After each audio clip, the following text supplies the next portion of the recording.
죄의 종과 순종의 종이라는 제목으로 하나님 말씀 전하겠습니다.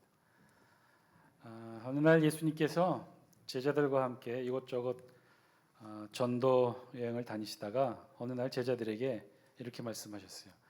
얘들아, 오늘은 소풍 가자. 어디로 갈까요? 감람산으로 가자. 예수님은 제자들과 함께 그래서 감람산으로 소풍을 가셨어요. 감람산 밑에 이르러 이제 산에 오르게 되었는데, 오르기 직전에 예수님은 제자들에게 아주 특별한 명령 하나를 하십니다. 그 명령은 이렇게 말씀하셨어요. 얘들아, 이제부터 이제 산에 오를 터인데 너희들 영양껏 큼직한 돌을 하나씩 골라 들고 올라오너라. 제자들은 그 예수님의 말씀에 따라 서로 묵직한 돌을 하나씩 품에 안았어요.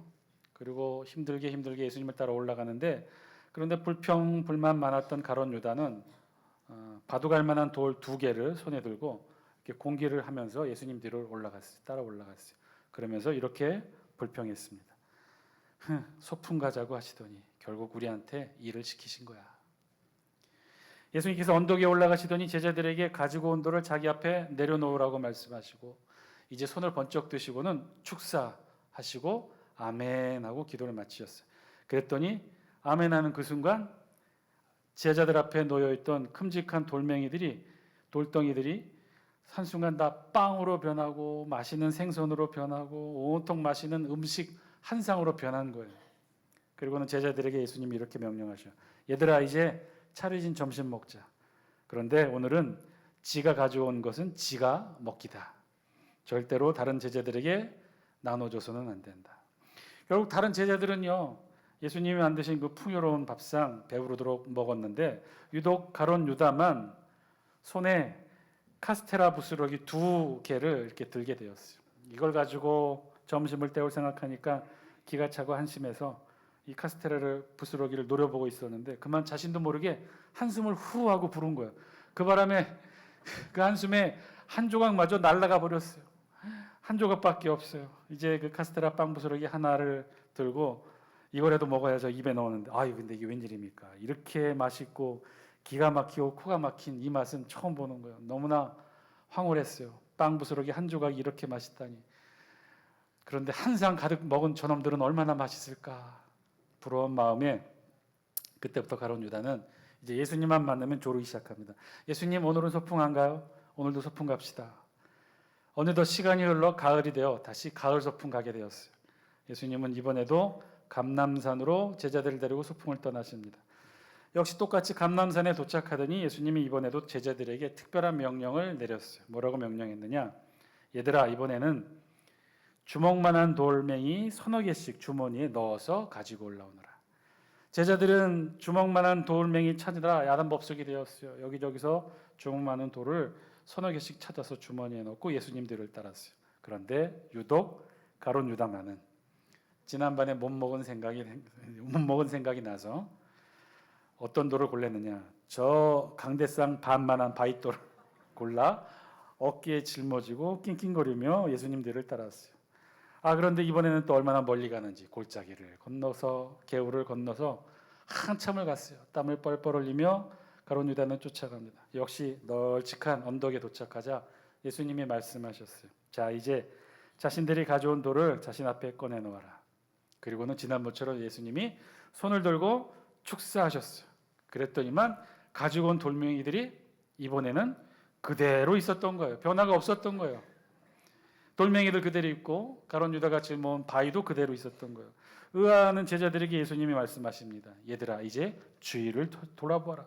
아무것도 없는 넓은 언덕이라고 생각했는데 주변에 갑자기 예수님의 축사 기도 이후 온통 나뭇가지들이 생기고 나무들마다 만나게 생긴 열매들이 주렁주렁 열려 있는 거예요. 생전 보지도 못했던 만난 열매들이 주렁주렁 달려 있는 거예요. 그러자 예수님이 제자들에게 말씀하십니다. 자, 이제 맛있는 열매들로 식사를 할 터인데 너희들이 가지고 온 돌멩이를 던져서 양껏 따먹어라. 단 가지고 온 돌멩이는 절대로 빌려줘서는 안 되니라. 다른 제자들은 각자 자기가 가져온 돌멩이를 던져서 맛난 열매들을 따먹고 있는데 유독 가룟 유다만 바윗덩어리를 들었다 놨다 땀만 뻘뻘 흘렸다고 합니다.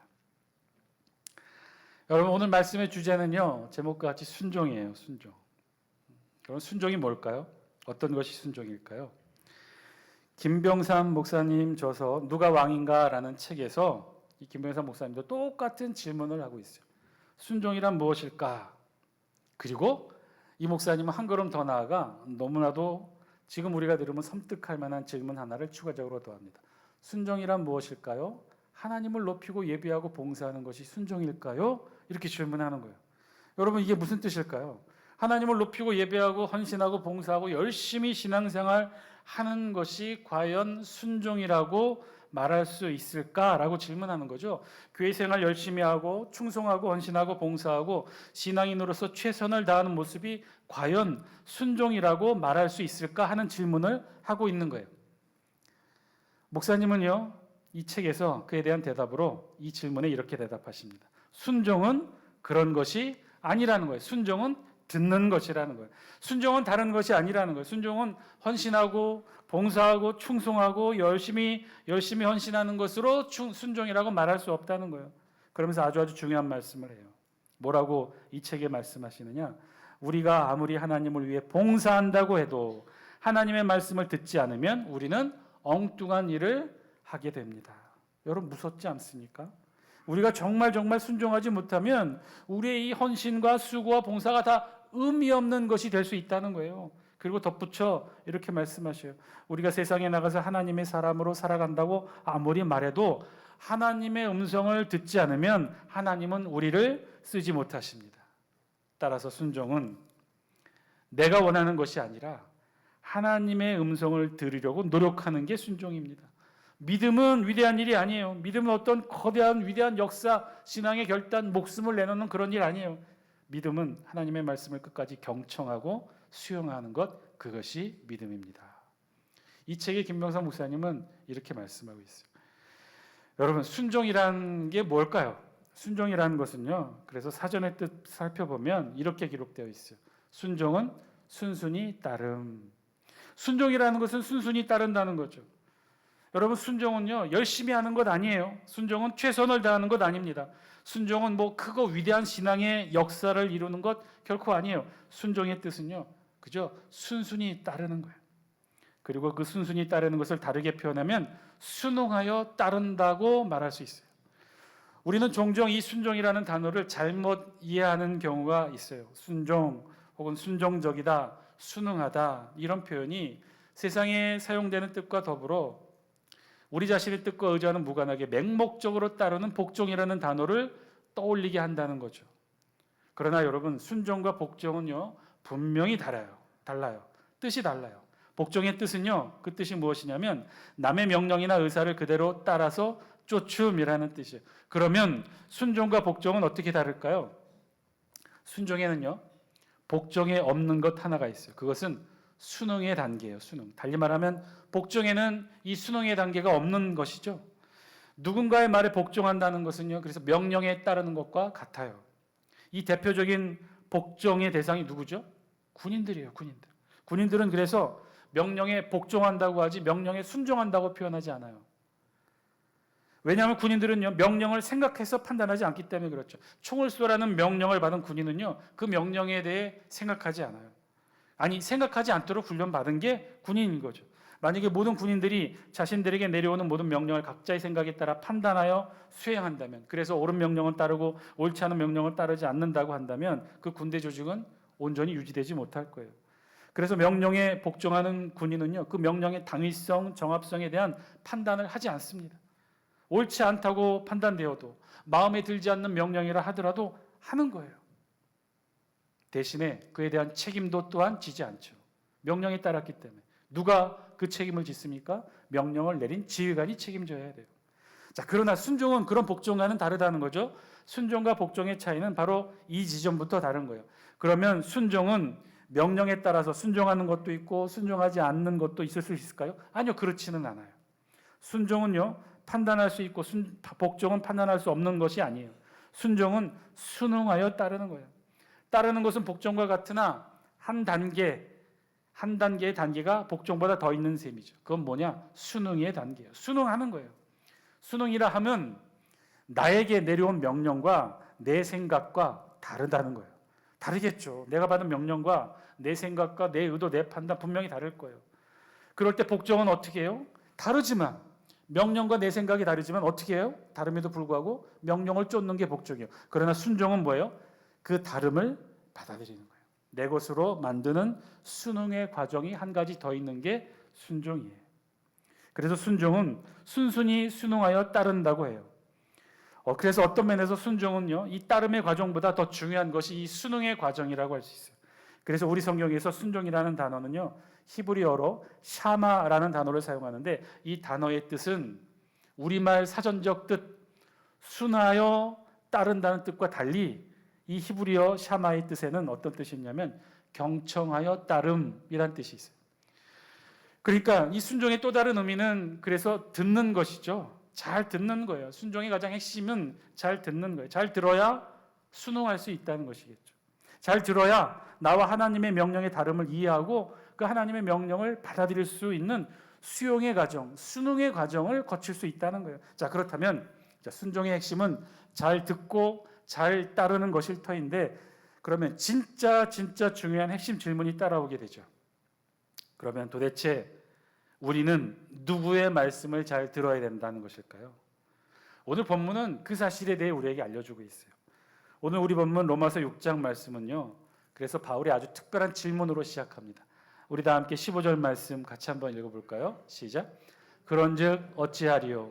우리가 법 아래에 있지 아니하고 은혜 아래에 있으니 죄를 지으리요? 그럴 수 없느니라. 아멘.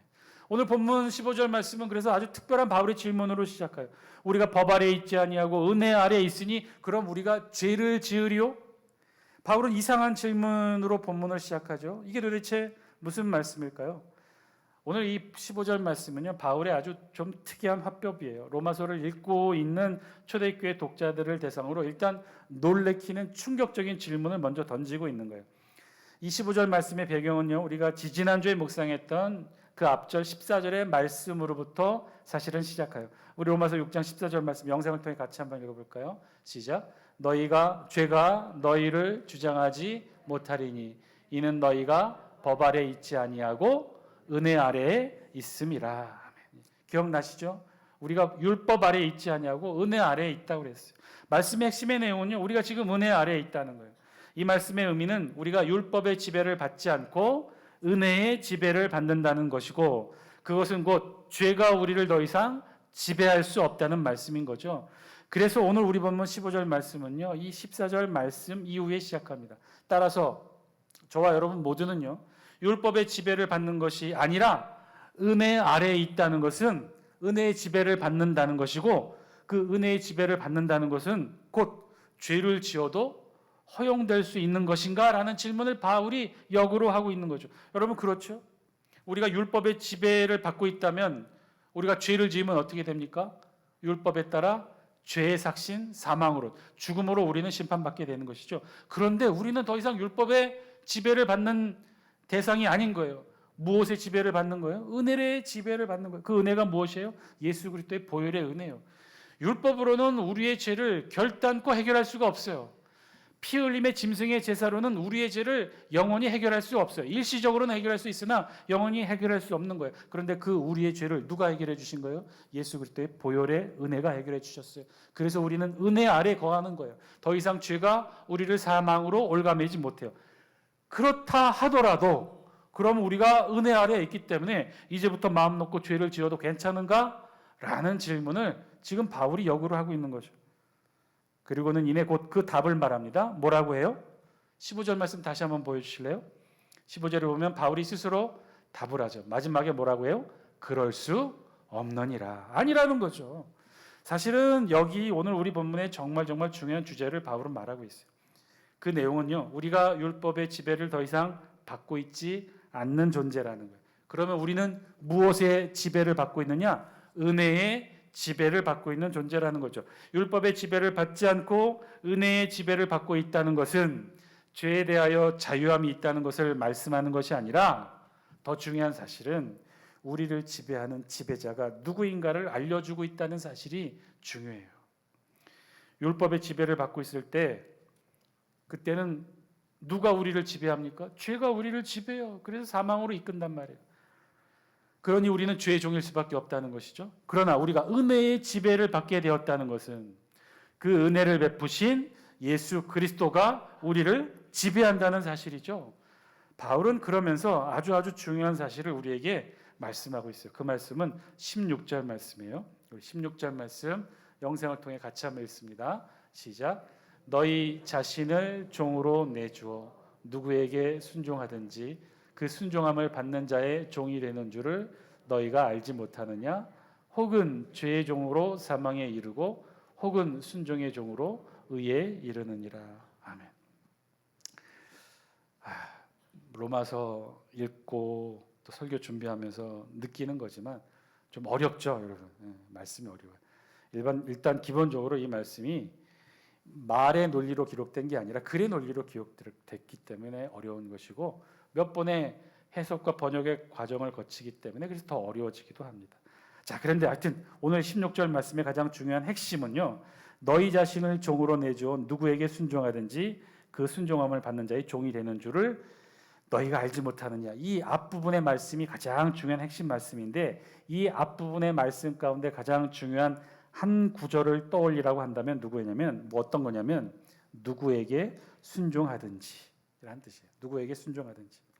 누구에게 순종하든지 그 순종함을 받는 자의 종이 된다는 거예요. 우리 모든 인간의 속성이 그렇다는 거죠. 우리는 어떻다는 거예요? 어떤 대상을 향해 본문의 표현대로라면 누구에게든지 순종할 수밖에 없는 존재라는 거예요.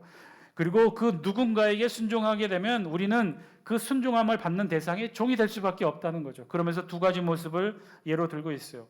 혹은 어떤 사람은 죄의 종으로 사망에 이르고 죄를 그 지배의 대상으로 섬기기 때문에 죄의 종이 되어서 사망에 이른다는 거예요. 혹은 어떤 사람은 순종의 종으로 의에 이른다.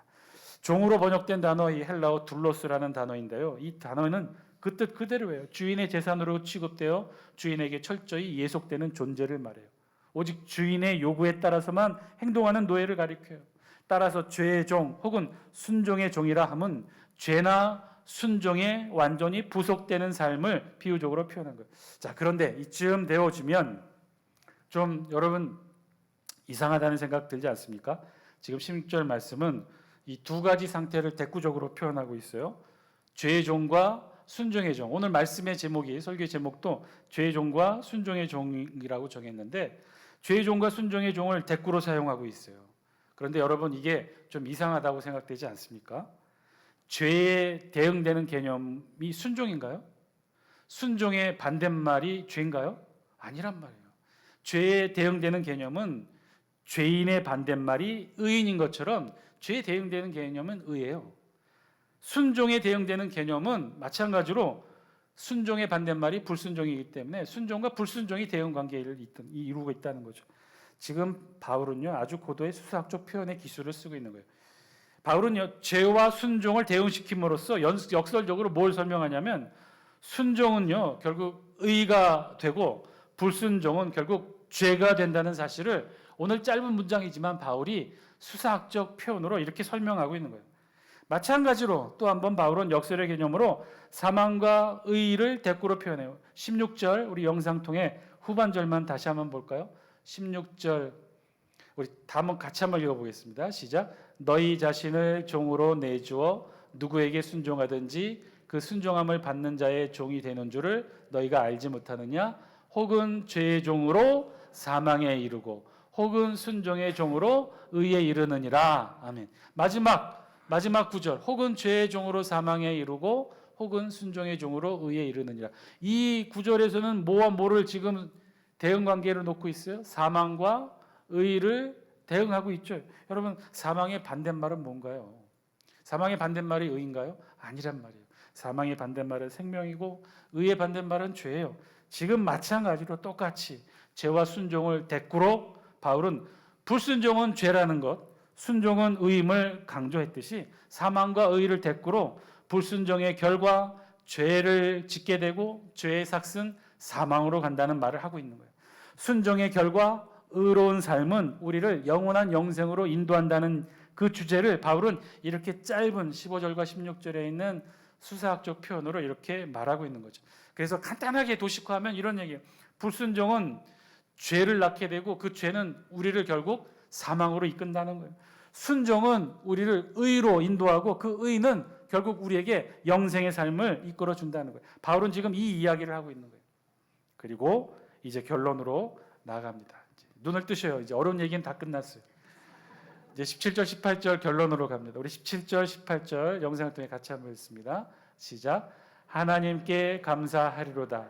너희가 본래 죄의 종이더니 너희에게 전하여 준 바 교훈의 본을 마음으로 순종하여 죄로부터 해방되어 의에게 종이 되었느니라. 아멘. 지금 바울은 이 이야기 하고 싶은 거예요. 이 이야기를 조금 더 신학적으로 글의 논리에 따라 지금 바울이 수사학적으로 이렇게 표현했던 거죠. 자, 전제는 이거예요. 너희가 본래 뭐였다고요? 우리는 본래 누구의 종이었다고요? 죄의 종이었다는 거예요. 죄의 종. 우리 모두는 전에 죄의 종이었다는 거예요. 죄의 종이었기 때문에 우리는 불순종의 죄를 지었다는 거예요. 누구로부터? 아담으로부터. 그 후손 모두는 다 불순종의 죄인이었다는 거예요. 죄의 종이라는 거예요. 그런 우리가 어떻게 해요? 바울의 표현에 의하면 17절 너희에게 전하여 준 바 교훈의 본을 어떻게 해요? 마음으로 순종하여. 여러분 여기서 말하고 있는 바울이 말하고 있는 교훈의 본이 뭘까요? 우리에게 전하여 준 교훈의 본이 뭘까요? 그거 복음의 내용이잖아요. 예수 그리스도께서 우리 죄를 대속하여 보혈의 은혜를 베푸셨다라고 하는 2000년 전 십자가 사건이 바로 그 복음의 내용이에요. 그걸 바울은 교훈의 본이라고 표현했고 그걸 어떻게 했다는 거예요? 마음으로 순종하면 마음으로 순종하여 어떻게 됐어요? 18절 죄로부터 해방돼요. 우리 모두는 누구의 종이 됐다는 거예요? 의의 종이 되었다는 거예요. 바울은 이제 이것을 제대로 표현해요. 그 전까지는 순종의 종으로 복합적 의미로 표현했지만 이제 아주 본격적으로 자신의 의도, 주제를 잘 드러냅니다. 결국 우리는요, 저와 여러분들은 죄의 종이었는데 지금은 어떻게 되었다고요? 의의 종이 되었다는 거예요. 결국 우리 모두는요, 예수 그리스도의 복음으로 말미암아 죄의 종에서 의의 종으로 되었다는 거예요. 어떻게요? 그 복음을 마음으로 순종함으로. 그 교훈에 본 복음을 마음으로 순종함으로. 그래서 죄로부터 해방되어 우리 모두는 의의 종이 된 거죠. 자, 그렇게 우리는 죄의 종에서 의의 종으로 신분이 바뀌게 되었다는 걸 바울은 오늘 본문을 통해 우리에게 말씀해 줘요. 사랑하는 장수교 성도 여러분, 오늘 말씀을 통해 우리에게 주신 하나님의 음성 저와 여러분 들을 수 있게 되길 바랍니다. 그래서 오늘 말씀의 핵심은요, 우리 모두는 죄의 종에서 의의 종으로 그 신분이 바뀌었다는 거예요. 사랑하는 장수교 성도 여러분, 저와 여러분 모두는 그래서 죄의 종이 아니라 의의 종이 된 줄 믿습니다. 그래서 우리는 죄의 종에서 의의 종으로 바뀌었기 때문에 더 이상 율법 아래에 있지 아니하고 은혜 아래에 있는 존재가 되었다는 거예요. 그런데 그 의의 종으로 된 과정이 어떻게 된다고요? 너희에게 전하여 준 바 그 교훈의 본을, 즉 예수 그리스도의 보혈의 복음을 어떻게 해요? 마음으로 순종하여 죄로부터 해방되어 의의 종이 되었다. 그것을 바울은 합쳐서 함축적인 의미로 순종의 종이 되었다라고 그렇게 표현한 거죠. 자, 이제 본문 설명은 마쳤고 이제 다시 처음 주제로 돌아가 보겠습니다. 여러분, 순종의 뜻, 복종과는 달리 순응하여 따름이라고 했죠. 그래서 복종에는 없는 순응의 과정이 순종에는 있다라고 했어요. 자, 그리고 그 순응의 과정 중에 가장 중요한 역할은 바로 들음이었다는 거였어요. 순응하여 따르기 위해서는 그래서 잘 들어야 된다는 거예요. 잘 들어야 돼요. 잘 듣고 순응하여 순종해야 하는 거죠. 그것을 우리 성경은 순종의 종이라고 표현했던 거예요. 사랑하는 장수교 성도 여러분, 그러면 여러분께 묻습니다. 여러분은 지금 순종하고 계십니까? 잘 순종하고 계십니까? 대답이 없는 건 당연한 걸 물었기 때문에 대답을 안 하는 겁니까? 아니면 순종하지 못하고 있기 때문에 대답을 못하는 겁니까? 언제부터인가 우리 기독교 안에서조차 이 순종의 의미가 많이 퇴색해진 것도 사실이죠. 순종하면 복종이라는 단어가 떠오르고 복종은 아무런 판단 없이 무조건 복종해야 되는 것처럼 순종도 그렇게 잘못 이해하여 안 좋은 뜻으로 이해되신 것도 일부 있는 것이 사실이죠. 순종 혹은 순종적인 순종하는 삶은요, 자신의 주관은 없고 무조건 남의 뜻을 쫓아야 하는 것이 순종의 뜻으로 잘못 알려져 왔던 거예요. 여러분들은 어떠세요? 여러분들은 지금 순종의 삶을 살고 계신가요? 하나님의 말씀에 순종하며 살고 계십니까? 하나님의 명령에 순종하며 살고 계십니까? 아이고 목사님, 하나님의 말씀에 혹은 하나님의 명령에 내가 얼마나 순종적인 삶을 사는지 확신할 수는 없으나 최소한 우리들 죄의 종으로는 살고 있지 않습니다. 내가 얼마나 순종적인지는 몰라도 최소한 불순종의 삶은 살고 있지 않습니까? 여러분 혹시 이렇게 생각하시는 분들 계시지 않습니까? 사랑하는 장수교 성도 여러분, 죄송하지만 착각하지 마시기 바랍니다. 불순종이 아닌 것이 반드시 순종적인 것을 의미하지는 않기 때문에 그래요. 죄의 종이 아닌 삶이 반드시 의의 종의 삶을 살지는 않기 때문에 그렇습니다. 왜냐하면요, 오늘 본문의 진짜 핵심은요, 죄의 종이 아니면 의의 종으로 자동으로 되어지는 것이 결코 아니라고 말씀하고 있기 때문에 그래요. 오늘 본문의 진짜 핵심은요, 불순종이 아니면 반드시 순종의 삶을 살게 되는 것을 말하고 있기 때문에 그렇다는 거 아니에요. 오늘 본문의 진짜 핵심은 우리 모든 인간은, 이 자리에 앉아있는 저와 여러분, 우리 모두는 누군가의 종으로 삶을 살아야만 하는 존재라는 거예요. 우리 16절 말씀 다시 한번 영상을 통해 읽어볼까요? 함께 읽습니다. 시작. 너희 자신을 종으로 내주어 누구에게 순종하든지 그 순종함을 받는 자의 종이 되는 줄을 너희가 알지 못하느냐? 혹은 죄의 종으로 사망에 이르고 혹은 순종의 종으로 의에 이르느니라. 아멘. 누구에게 순종하든지, 이 16절의 말씀의 핵심이 바로 저기 있다 그랬죠. 누구에게 순종하든지. 오늘 말씀의 핵심은 바로 이 구절에 있는 거예요. 저와 여러분 모두는요, 지금 누군가에게는 반드시 순종하는 그런 존재라는 거예요. 그래서 그 순종의 대상이 의의 종이 되지 않는 한 다 반대로 죄의 종이 될 수밖에 없다는 사실을 오늘 성경은 우리에게 말씀하고 있는 거예요. 사랑하는 장수교 성도 여러분, 반드시, 꼭 반드시 저와 여러분 모두 말씀에 순종하고 복음에 순종하고 예수 그리스도께 순종하시는 여러분 되시기를 주의 이름으로 간절히 축원드립니다. 그래야만 돼요. 왜냐하면 우리 모두는요, 반드시 누군가에게는 순종하는 존재이기 때문에 그렇다는 거예요. 그러니 그 대상이 하나님이 아니고 말씀과 복음이 아니고 예수 그리스도가 아니라면 지금 우리는 누구에게 순종하고 있다는 말인가요? 여러분 지금 누구에게 순종하고 있습니까? 불순종이 아니면 다 순종이라고요? 죄의 종이 아니면 다 의의 종이라고요? 천만에요. 그렇지 않아요. 이 세상에 너무나도 많은 그리스도인들이 예수 그리스도의 보혈의 은혜로 죄의 종에서 노임을 받은 너무나도 많은 이 땅의 그리스도인들이 정작 의의 종, 순종의 종이 되지 못하고 살아가고 있다는 사실 여러분 아십니까? 너무나 죄송스러운데요. 지금 이 자리에 앉아있는 저와 여러분, 과연 우리 다 의의 종이고 순종의 종으로 살아가고 있다고 자신 있게 말할 수 있을까요? 전에도 말씀드렸죠. 칭의 과정은요, 우리의 의지와 없이 상관없이 이루어진 사건이에요. 2000년 전 예수 그리스도께서 인류 앞에 십자가에서 모든 인류를 향해 하나님의 무차별적 구원의 은혜로 선포하신 게 칭의 사건이에요. 그래서 그 예수 그리스도를 믿기만 하면, 나의 구주로 입술로 고백하기만 하면 우리는 모두 다 죄의 종에서 벗어날 수 있어요. 율법에서 벗어날 수 있어요. 죄와 죽음이 우리를 더 이상 주장할 수 없는 존재가 된 거예요. 칭의로부터 우리 모두는 그래서 율법으로, 죄로, 죽음으로 자유한 존재가 되었어요. 그러나 그렇다고 해서 그 순간 우리 모두가 의의 종이 되고 순종의 종이 되는 것은 아니라는 말씀이에요. 여러분 눈을 보니 못 믿으시는 눈치 같은데, 그러면 제가 여러분께 질문 하나 할까요? 여러분 스스로에게 질문해 보시기 바랍니다. 여러분은 지금 누구의 종으로 살아가고 있습니까? 아니, 더 쉽게 얘기해서 여러분의 마음의 주인은 지금 누구십니까? 지금 나를 주장하고 나를 결정하고 내 선택과 결정의 주인공이 과연 누구냐 말인 거죠.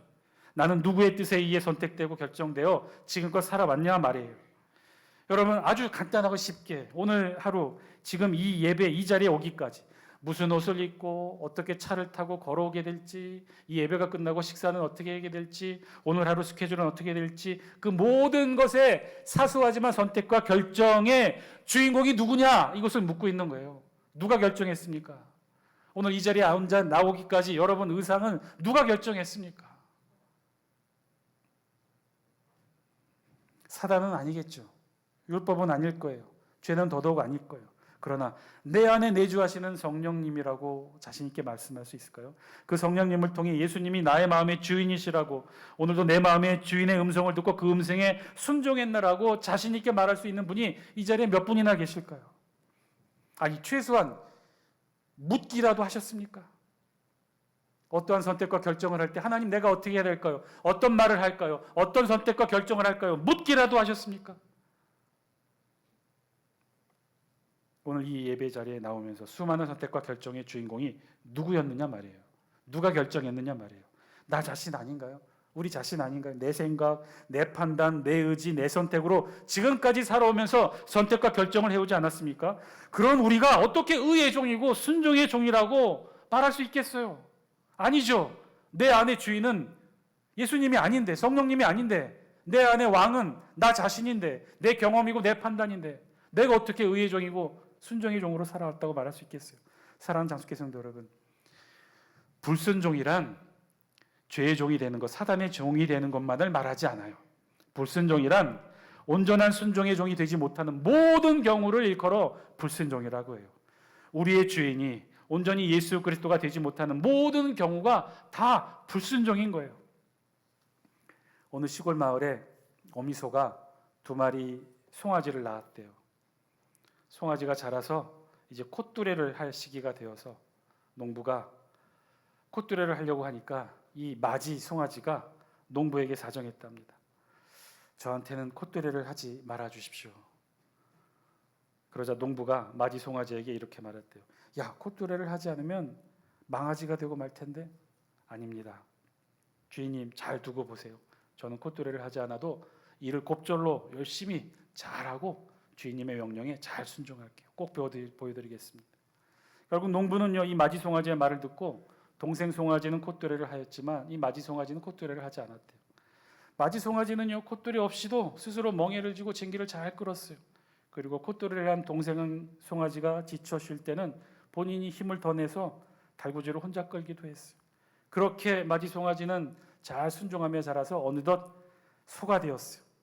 콧뚜레를 하지 않은 이 맞이한테 그런데 차츰차츰 꾀가 늘었답니다. 일이 하기 싫어 피해 달아나기도 했고 잡으러 오는 농부를 뒷발로 차주기도 했답니다. 그러던 어느 날 콧뚜레를 한 동생 소가 집에 들어와 보니 일에 나가지 않았던 맞이소가 집안에 보이질 않는 거예요. 어디 있냐고 묻자 주인이 착잡한 표정으로 이렇게 말했답니다. 맞이소는 더 이상 콧뚜레가 필요하지 않는 곳으로 보냈단다. 사랑하는 장수교 성도 여러분,